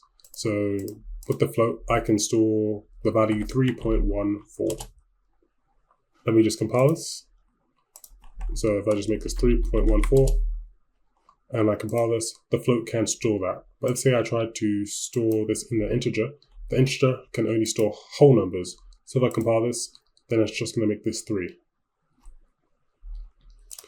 We then have the name, string, and text. The name, we just use this to normally store, as the variable name suggests, the name of things. The string, this we can basically use to store text that you need to manipulate. So with the string variable, we can kind of like dynamically adjust this. So in Unreal Engine, there's this node called append string. So if you just look for append, And I could make this value say, I have, and then let me just drag in this variable. I'll get it, and I'll make this say a cat. And then I'm just going to create another string variable and set it. With the string variable, I can perform manipulation functions on it. And then the text variable, let me just change this variable type to be a text. And I'm just going to break the link here by pressing Alt. The text is basically used to display text that you want to show on the screen. If you ever localize your game into other languages, all the text you want to display in your game needs to be a text variable. So the text variable is just used to display the text that you want to display for your game in Unreal Engine. We then have the vector, rotator, and transform. I'm just going to create a new variable and I'll make it a vector. I'll compile this and we can see the vector is basically made up of an X, Y, and Z. So I have my sphere. I can just get it and I can just drag off here and look for set location. And I'll look for this one, set world location. And with this vector variable, I can define where in a 3D world space I want my cube to go. So I can define an X value, a Y value, and a Z value. So if I just make this 0, 0, 0, and I connect this into here, and event begin play, I set the world location of my cube, it will go to this position. If I play my game, I'm probably not going to even be able to see where the cube is, because it's just gone to 0, 0, 0. So let me just move it to a location I know, so minus 20, 40, 370. So I'm just going to do that. And then let me just move it here. When I play my game, my spheres will move to that location. We then have the rotator variable. Let me just change the variable type to be a rotator. I'll compile this. I'm getting some error messages because this can't go into that. And let me just delete this. I'll compile this. So this basically stores the rotation of an object. And then we have the transform. So I'm just going to create another variable. I'll make this transform. And this variable can store the rotation, location, and scale of an object. So if I just get this, I can just right click on this variable and go split structure pin, because this is made up of a location, rotation, and scale. So if I wanted to, I can select this, and if I compile it, we can see it's made up of these 3 values. So for example, we could use this variable to set the transform of our sphere, and that would set its location, rotation, and scale. And with all variables, because you may need to drag them into your event graph a lot in Unreal Engine, if you hold Control when you drag in a variable, that will automatically get it. And if you hold Alt when you drag in a variable, that will automatically set it. Hello! In this video, we're going to cover some of the most common nodes that you'll probably be working with when using blueprints in Unreal Engine. To get started, I'm just going to go over to my level blueprint. And the first node we're going to go over is the branch node. We already covered this. It's very simple. This basically takes a condition, and depending on what this condition is, it'll do true or false. Because the branch node is used so commonly, there's a shortcut for it. If we just press the B button on our keyboard and left click, that will allow us to quickly create a branch. The next node I want to show you is the delay node. So if I just drag up here and I look for delay, here I can specify a duration. So let's make it 2, and then I'll connect this into here. And what this will do is it'll make it so I have to wait 2 seconds, and then it will print the word hello. We can compile this, close this, and test this out. When I play my game, I have to wait 2 seconds, then it prints strings hello. There's also this thing called the retriggable delay. So I'm just going to right click and look for it. And I'm going to make it 2 seconds. And then I'm just going to right click in some free space and look for the 1 key. Whenever I press the 1 button, I'm going to have a retriggable delay. And then I'm going to print string the word 1. And what this will do is, if we wait 2 seconds, then it's going to print string the word 1. Although if I keep on pressing 1, calling the retrievable delay again will cause it to reset. So if I compile this, if I close this and then I play my game, if I keep on pressing 1, then it's never going to print string the word 1 because I keep recalling my retrievable delay. But if I wait for, let's say, 2 seconds without pressing 1, then it's going to print string the word 1. So that's the way the retrievable delay works. Next, I'm going to show you the do n node. So I'm just going to delete everything. And then if I just right click and I look for do n, I'll scroll down. And here it is.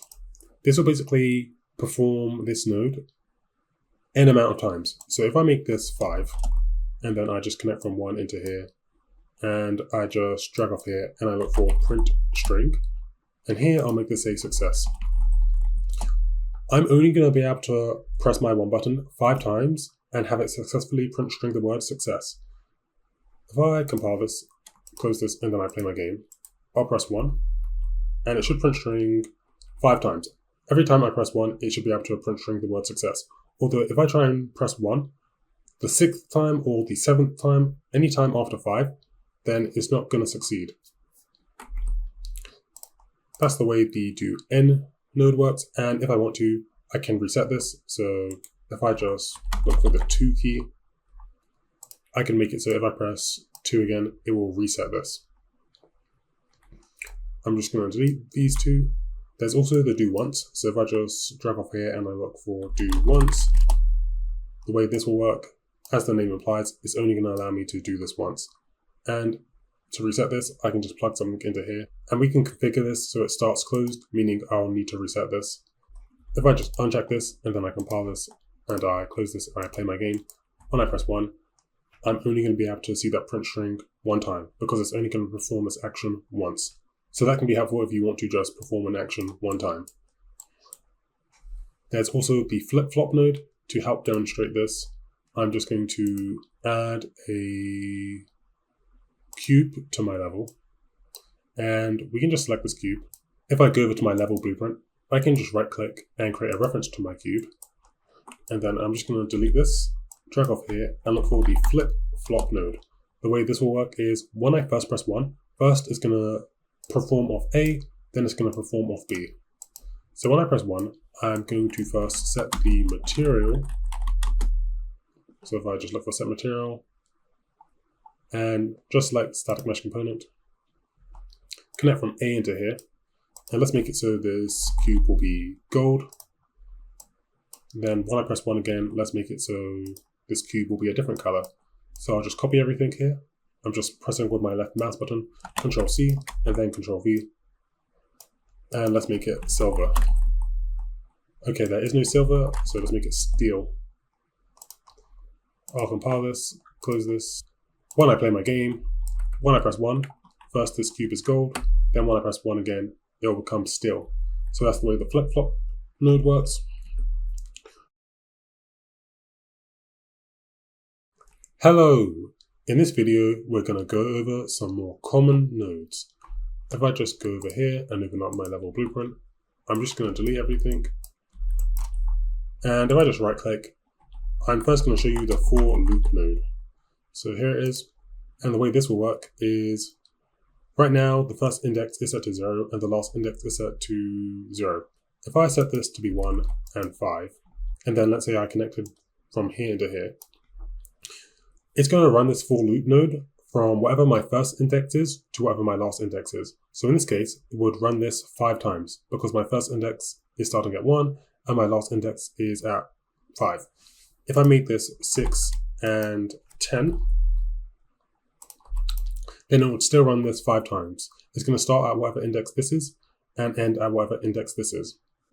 This index here will let me know what index I'm currently on, and this completed node will also fire when it's finished running.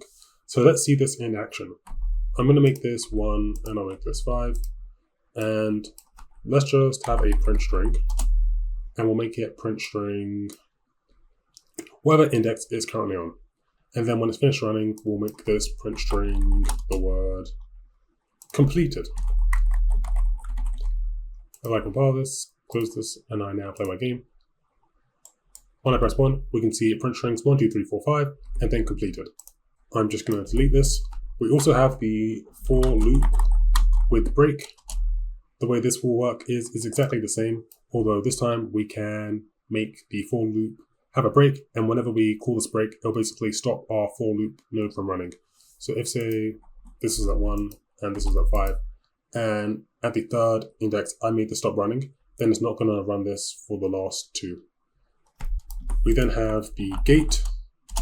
It has an enter, open, close, toggle, and exit. Right now my gate is closed, so if I just uncheck this, and let's say I connected from 1 into here, and then I had a print string. When I pressed 1, it would print string the word hello. I'm just going to fast forward and add some nodes. If, say, I press the 3 button, then this would close the gate, and it would mean if I pressed 1, then this will not exit because the gate is closed. Although if I then press the 2 key to open this gate, I'd then be able to press 1 again, and it would print string hello. We then have the toggle. So if my gate is closed, then the toggle will make the gate open. And if, say, my gate was open and then I toggled it, it will make the gate closed. And then this start closed makes it so the gate starts closed. We then have the sequence. So if I drag off here and I look for sequence, the way this will work is I'm just going to add some pins. When I press 1, first it's going to do this, then I'll do this, then I'll do this, then I'll do that. We then have the switch node, so I can just right click and look for switch on int. And the way this will work is, let me just create some pins. And I'm just going to right click here and promote this to a variable. So this will be an integer variable. And let me just compile this. Let's say I made this 2 and I press 1. This will basically go from here to here, and then because this variable is 2, then it's going to fire off here. If, say, I made this 0, then it's going to fire off here. We also have switch on string. So if I look for switch on string, we can do the exact same thing, but with strings. And we also have switch on name. We can do the exact same thing for names. So those are some more common nodes that you'll probably use when working with Unreal.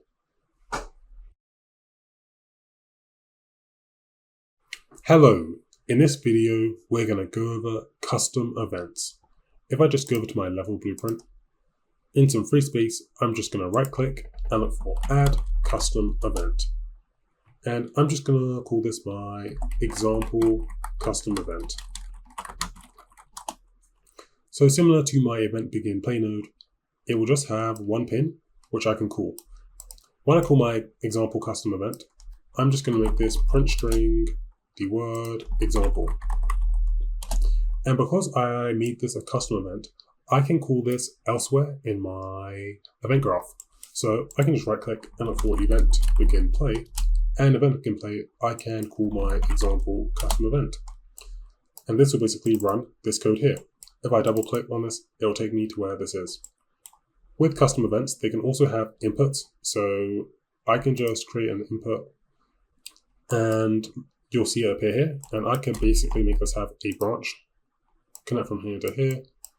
If this is true, it will print string example. If this is false, it will print string loser. And then I have the option to control that variable here. So if I made this checked, it will print string example, and if I left this unchecked, it will print string loser. You may find yourself wanting to create these, so I thought I'd just cover this. Hello, in this video we're going to go over timelines. Timelines are a node which we can use to create simple animations. So to get started, if I just go over to my content drawer, and I'm just going to go to my blueprints folder, and I'm going to create a new blueprint. So I'm going to right click, go to blueprint class, select an actor, and I'm just going to call this my BP_door. I'm going to open this up, go over to components, and go over to add, and look for a static mesh. For the static mesh, I'm just going to look for my door model. This comes with the starter content. And I'm just going to go over to the event graph. Then in some free space, I'm just going to right click and look for add timeline. And we want this one with the time icon. And we can double click and head inside here. With a timeline, we can add tracks. So I'm just going to go for the track and add a float track. I'm just going to call this my open door track. And right now, the length of this is 5. So I'm actually going to reduce this. So the length of my timeline is 1. Then in the timeline, we can add some points. So I'm just going to right click and look for add key to curve float. This will allow me to add a point in my timeline. I can also just select this and manually place my point. Follow along with me here. For time 0, so when the timeline is at a value of 0, I want this to have a value of 0. Then I'm just going to right click again and add another key to the curve float. At time 1, I want my timeline to have a value of 1. We can also click these arrows, and this will basically resize the timeline so it fits in our view. Then if I just go back to my event graph, I'm going to see the track for the timeline that I just made. I'm just going to connect from event begin play into here. So in my timeline, we've made it so at time 0, it'll have a value of 0, and then at time 1, it'll have a value of 1. So over the duration of 1 second, my timeline is going to go from a value of 0 to 1, and that's going to come out through here. As my timeline is doing this, this update node is going to fire. So we're going to use this to basically make an animation of a door opening. So if I just drag in my static mesh, just drag off here and look for set world rotation. Right click on this and look for split structure pin. This will split this so it's a float value. Then if we just right click, look for the LURP node. This is a node which is commonly used with timelines. The way it works is it has an alpha value, which can go from a value of 0 to 1. When the alpha is 0, then it's going to be whatever value A is. And when the alpha is 1, it's going to be whatever value B is. So if I made this 10, when the alpha is 1, then this return value is going to be 10. Whereas if I made this 0, then this return value is going to be A. And if say I made this 0.5, then this return value is going to be 5, because it's going to be between these two amounts. If I just go over to my viewport, let's select the door. And right now we can see it has a rotation of 0. I'm just going to go here where it says select and rotate objects. And I can rotate it so it rotates to minus 90 degrees in the z-axis. I'm just going to click here to reset it. Then if I go back to my event graph, here in the B, I'm going to make this minus 90. And then I'm going to connect from my open door track into the alpha here, and from this return value into the Z, and from update into here. Now if I compile this, if I close this and I go over to my content drawer, if I place my door here, when I play my game, over the duration of 1 second, the door should open. So that is the timeline. Let's go over some more details about it. If I open it up, we also have this finish node. This will basically fire when the timeline has finished. So once the timeline gets to 1 second and it's finished doing everything, it will fire off the finish node. Right now we've played our timeline. We can also reverse it. This will basically make the timeline play in reverse order, so from 1 to 0. We have this play from start. This will basically make it so it starts the timeline from the very start. Because we can stop timelines, so let's say I played my timeline and then I put a node here to stop it. If I connect it from play from start, it'll basically make the timeline play from the very start. We can reverse the timeline. This will basically make the timeline play in the opposite direction. We can reverse from end. This will basically make the timeline reverse from the very end. And we have this set new time. We can basically make the timeline play from a certain time. If I head inside here, right now we created a float track. So that outputted this float pin here. We can also create a vector track.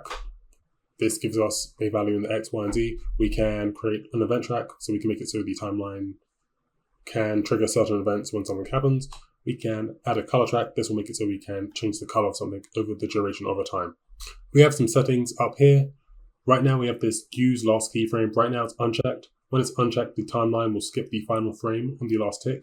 If it is checked, then it will show the timeline will process the final frame of the keyframe on the very last tick of the animation. We have this autoplay. So timelines don't need to be connected to play events. If I have this autoplay on, it's going to automatically just play my timeline. If I turn this on and I go over to my event graph and I just break the link here and I play my game, it will autoplay the timeline. I don't need to connect it to a node necessarily. We have this loop. So when the timeline finishes playing, if you want it to indefinitely loop, we can just have this be checked. We have replicated. This is for like if you're making the timeline in a multiplayer game, but we're not going to cover that. We have this ignore time dilation. We can basically make it so the timeline is not affected by this. I'll show you what the time dilation is. So I'm just going to go to my level blueprint and I'm just going to press the 1 key and then look for flip flop. And then I'm just going to drag off here and look for set global time dilation. We can use this to speed up our game or slow it down. If I make this 2, then it's going to basically increase the speed of everything in my game by 2. I'm just going to copy and paste this. I'll make this one 1. And now if I compile this, whoops, I'm getting an error message because I'm calling a custom event that I deleted. So let me delete this. I'll compile this.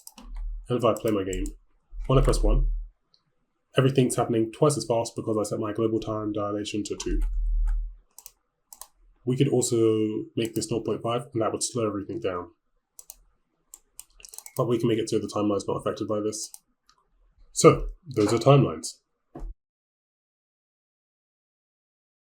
Hello, in this video we're going to go over functions. Functions are a reusable block of code designed to perform a specific task. It can take in inputs, process them, and give us some outputs. So, if I just go over to my level blueprint, to create a function, I can just go here and create a new function. And I'm just going to call this function welcome player. Functions can take any inputs and give us any outputs. So I'm just going to add an input and I'm going to make this say player name. For the variable type, I'm going to make this a string. And then I'm going to just drag off here and look for a return node. Return nodes are always placed at the end of a function, and we can make it so the function can do some calculation and then just give us a output. I'm just going to go and add an output, and I'm going to make this a welcome message. I can add any number of outputs, so I could make a Boolean output if I wanted to.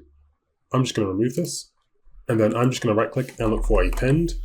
And I want this one, append string, and I'm going to make A say hello, and B I'm going to basically plug into here. Append will basically combine 2 strings together, and then I'm going to connect this into the output node.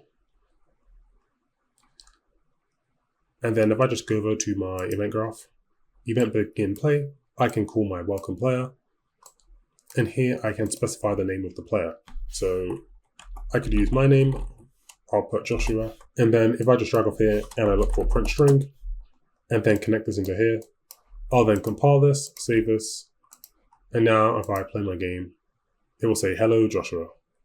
So I could have just manually written the code for this in my event graph. Although the advantage of using functions is you get reusability. So if say I wanted to welcome the player in other places, I could just add this function in other areas. If you're using a function and you realize something's wrong with it, so for example, I actually want there to be a space between the hello and the name, you can easily just edit the function. So I'm just going to press Alt, connect this into C, compile this, and then go back to my event graph. And that'll basically fix it everywhere where you have the function. And using functions can help make your event graph a lot more readable. Let's say you have some complex code inside here. Instead of having it in your event graph, you can have it in a function and it makes things a lot nicer. I'm just going to select the function You can give functions descriptions, put them in categories, similar to how we could put variables in categories. I can give the function a keyword, so let me make this the welcome player. If I just right click and I look for welcome player, I'm going to see it. So you can do that if you want to basically make a function a keyword. We can basically compact no title. So if I make this a welcome, then I'll kind of change the look of this. I don't really like this. I've never done it, but you can do that. We can make functions pure. This will basically mean they have no input pin. It will just be an output pin of what we want. Then we have the call and editor. I can't really explain this because we'd have to be using the function in a different way. But essentially, if I made a blueprint which had a function, I basically would be able to run the function locally within that blueprint. And then we have the public, protected, and private. Public basically means I can call this function from anywhere. So if, say, I had another blueprint, I'll be able to reference and call this function from that blueprint. If I set this to protected, that means the function can only be called by the current blueprint that it's in, as well as any children that derive from this blueprint. In the next videos, we're going to go over blueprint children. And then there is private. This basically means we'll only be able to call this function from within this blueprint. Okay, and those are functions. Hello! In this video, we're going to go over how to access actors within a level blueprint. We already did briefly touch on this, but I want to show how to do this with the trigger volume. So, let's say I go over to my level prototyping folder and I drag in this cube. I'm also just going to go here where it says quickly add things to the project, volumes, and I'm going to look for a trigger volume. And here it is. What I can do is I can just make sure I have this selected. Then if I go to my level blueprint, if I right click, I can go over here where it says add event for trigger volume. I'll go over to collision and I can go to add on actor begin overlap. And I can make it so when an actor begins overlap with the trigger volume, I'm just going to briefly close this window. I can select my cube. I'll right click and look for create a reference to the SM shaver cube. I can just drag off here and look for set material. And I want this one, set material static mesh component. This will basically set the material inside of this cube. And I'll set it to be gold. And then if I just connect from here to here, I'll compile this, close this. Now I actually can't see this volume, so I'm just gonna make it so I spawn, and then my player character will basically land in it. And when I play my game, when I overlap that trigger volume, the cube will become gold. So you can just select an actor, and then if you right click, you should be able to create a reference to it and access the properties of that thing in your level. Hello! In this video, I wanted to go over the concept of inheritance. In Unreal Engine, every blueprint class is based on a parent class. So for example, I have my BP door that I set up earlier. Its parent class is an actor. The child, in this case the door, inherits all its variables and functions from its parents. This child can then be extended by adding new variables and functionality that parents don't have. So let me just create a new variable inside of this door and I'll make it say be big. And in the construction script, I'm just going to get this and have a branch. I'm also going to make this instance editable. If it's true, then I'm going to just drag in my static mesh. And I'm going to drag off here and look for set world scale 3D. And we can make it 3 by 3 by 3. And I'll compile this. What I can do is I can right click on this BP door and look for create child blueprint class. We can call this the BP door child. And this will inherit all of the functionality and logic of the parent class, the door, although I can extend this and give this new variables that the parent class, the door, doesn't have. So in Unreal Engine, just know every blueprint is derived of a parent class. If I just right click and I look for blueprint class, and I go here, this will show us a list of all of the different blueprint classes that we have in Unreal Engine. There are a lot, but the 7 at the top here are the most common blueprint classes that you'll be working with. I just wanted to go over that concept of inheritance. Hello, well done for finishing the main course. In this section, we're just going to cover some other things which are helpful to know. If you just go over to your Epix Games Launcher, if you head over to the Samples tab, this tab provides a link to various free example games and scenes to help you understand the various ways that you can use Unreal Engine. So if I scroll down, I can get a list of all of the different sample packs. There's this car configurator one, which basically shows you how to build a car. There's a metahuman one, so metahumans are like these high quality human characters that you can use in your games. If I scroll down, there are some game sample packs. So there's this like multiplayer shooter one. There's this RTS one. So you can just analyze these projects and deconstruct them and even use them in your games. We also have Fab. This is like the marketplace for Unreal Engine. I'm just going to go here to open it up.